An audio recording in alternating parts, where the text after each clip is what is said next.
제18화 사비나에게 놀랍고도 반가운 일이 일어났다. 1948년 5월 14일 이스라엘이 공식적으로 국가가 된 것이다.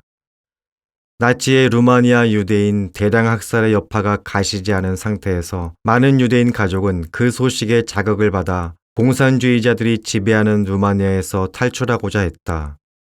사비나는 비록 리처드가 감옥에서 고통당하고 있지만 아주 오래전에 하나님이 예레미야 선지자에게 하신 약속이 이루어진 것에 감격할 것이라는 사실을 알고 있었다. 보라, 내가 노여움과 분함과 큰 분노로 그들을 쫓아 보내었던 모든 지방에서 그들을 모아들여 이곳으로 돌아오게 하여 안전히 살게 할 것이라는 약속이었다. 하나님께서는 이렇게 약속하고 거의 2600년이 지난 뒤에 하나님 백성들을 고향으로 데려오셨다. 그렇다면 하나님께서는 리처드에게도 똑같이 해주실 수 있었다. 그러나 바벨론 포로 시절과 마찬가지로 약속의 땅으로 가는 것이 절대 수월하지 않은 순례의 길이라는 사실이 드러났다. 공산주의자들이 철권 통치를 펴며 국민들을 엄격히 통제한 탓에 그 소나기에서 벗어난 사람이 거의 없었다. 러시아 군인들이 거리에서 유대인을 불시에 단속해서 체포한 뒤에 소련의 광산에서 중노동을 시키는 일이 빈번했다. 루마니아 국민도 마찬가지로 체포당했다.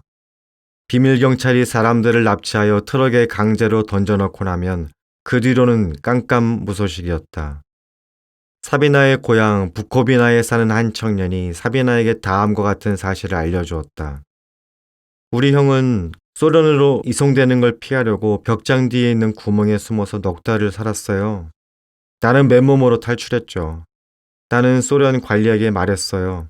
우리 집 물건을 다 가져도 좋고 또 내가 가진 돈을 탈탈 털어줄 테니까 대신 여권 하나만 마련해달라고 말이죠. 그렇게 여권을 얻어 그 나라를 빠져나왔어요. 청년은 한숨을 쉬었다. 글쎄요, 공산주의가 좋다고 하지만 저는 치가 떨려요. 그냥 누구든지 어떤 것도 도둑질 해버리니까요. 모든 사람이 탈출을 원했지만 비용이 만만치 않았다. 외화가 절실히 필요했던 루마니아 인민공화국은 이스라엘과 협정을 맺었다. 루마니아의 외무부 장관 아나 파우커가 선봉해서 주도한 이 협정에서 루마니아는 자국 내에 있는 유대인들을 신생국가인 이스라엘에 팔기로 했다. 이후에 유대인 교수, 의사, 과학자들이 가장 높은 가격으로 이스라엘에 팔렸다. 수많은 유대인이 부쿠레슈티 여권 발급 사무소 밖에 모여들었다. 이스라엘로 팔려가기를 열망하는 이들이었다. 이스라엘 정부가 탐탁지 않게 여기는 가장 취약한 사람들, 즉 손자, 손녀를 아는 할아버지, 할머니들은 다른 모든 사람과 마찬가지로 루마니아를 탈출할 수 있는 기회를 기다리며 여권 발급 사무소 밖에서 잠을 잤다. 이스라엘 여권을 얻기 소망하는 유대인들이 부쿠레슈티 경찰서에서 국회의사당 광장까지 장사진을 이루었다. 이게 무슨 줄이죠? 길을 가던 사람이 유대인에게 물었다. 오렌지를 원하는 사람들이에요. 하지만 저기 길 건너 가게 가면 줄을 서지 않아도 살 수 있는데? 그렇군요. 그 유대인이 대답했다. 그렇지만 우리는 나무에서 직접 따먹고 싶거든요.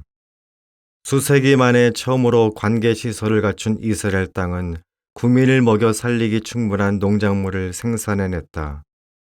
루마니아 곳곳에서 유대인을 가득 실은 화물 열차가 수십 대씩 이스라엘로 출발했다. 유대인이 아닌 사람들까지도 자유를 찾아 터무니없이 많은 돈을 내고 위조된 비자를 구했다. 루마니아 정부는 이런 이스라엘 작전을 비밀에 붙이고 싶어 했기 때문에 그 기차들이 부쿠레슈티 중앙역에서 출발하는 것을 허용하지 않았다. 대신 그 기차들은 야심한 밤을 틈타 외진 지역의 기차역에서 출발했다. 사비나는 눈물을 흘리며 매주 이 기차역으로 향했다. 그리고 새로운 삶의 여정을 시작하는 친구들과 작별 인사를 나누며 축복해 주었다. 사비나도 루마니아를 떠나는 것에 대해 고려해 보았지만 리처드를 두고 갈 수는 없었다. 리처드가 석방되기까지 몇 년이 걸리든지 남의 나라에서 홀로 고통당하게 버려두고 싶지는 않았다. 내년에는 예루살렘에서 봐요. 부쿠레슈트의 모든 유대인 강제 거주 지역과 회당에서 유대인들이 간절하게 외쳤다.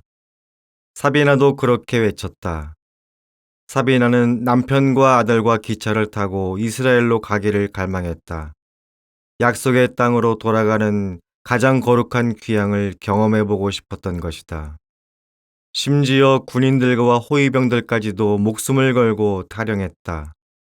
한 번은 고위경찰관 한 사람이 사비나에게 말했다.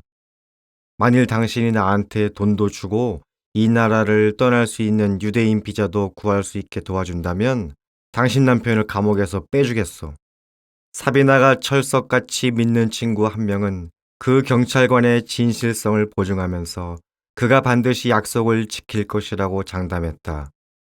미아이는 그 소식을 듣고 흥분하여 깡충깡충 뛰며 좋아했다.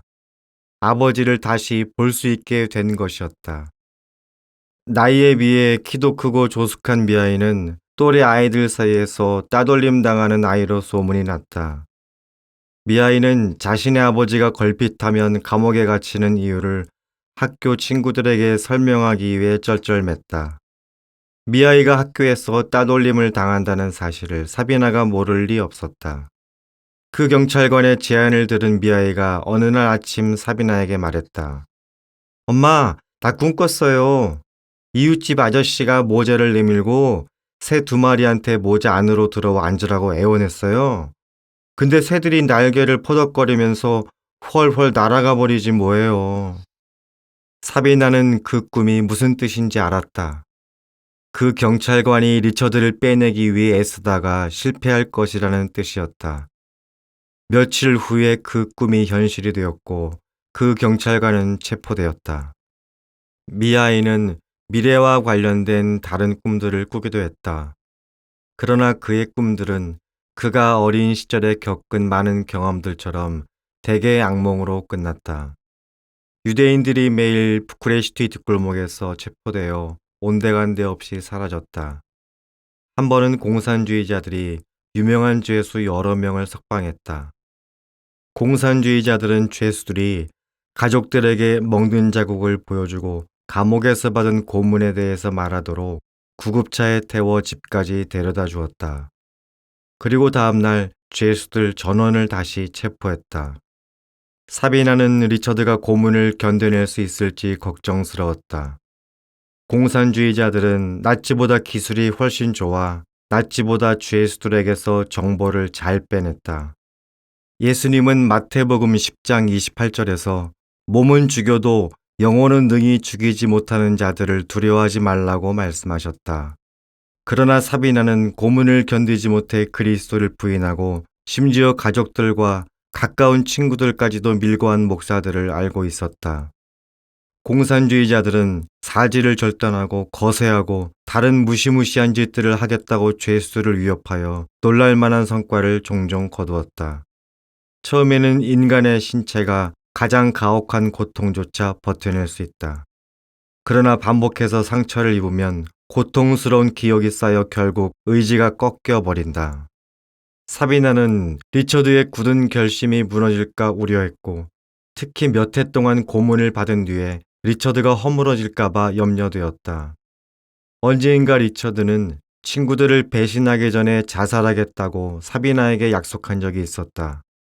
하지만 사비나는 사도 베드로조차 그리스도를 부인하지 않겠다는 약속을 지키지 못했다는 사실이 기억났다. 리처드는 고무줄처럼 아무리 들려도 끊어지지 않는 사람이지만 그렇게 훌륭한 사람조차도 끊어질 수 있었다. 예수님은 마태복음 26장 41절에서 마음에는 원이로되 육신이 약하도다 라고 제자들에게 일깨워 주신 적이 있었다. 사비나는 최악의 상황이 벌어져 리처드가 고문을 받다가 죽는데도 천국에서 그를 다시 볼 수 있다는 것을 알고 있었다.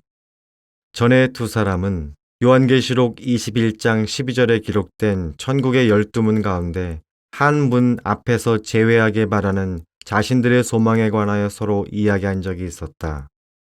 베냐민 지파의 이름이 새겨진 문이었다.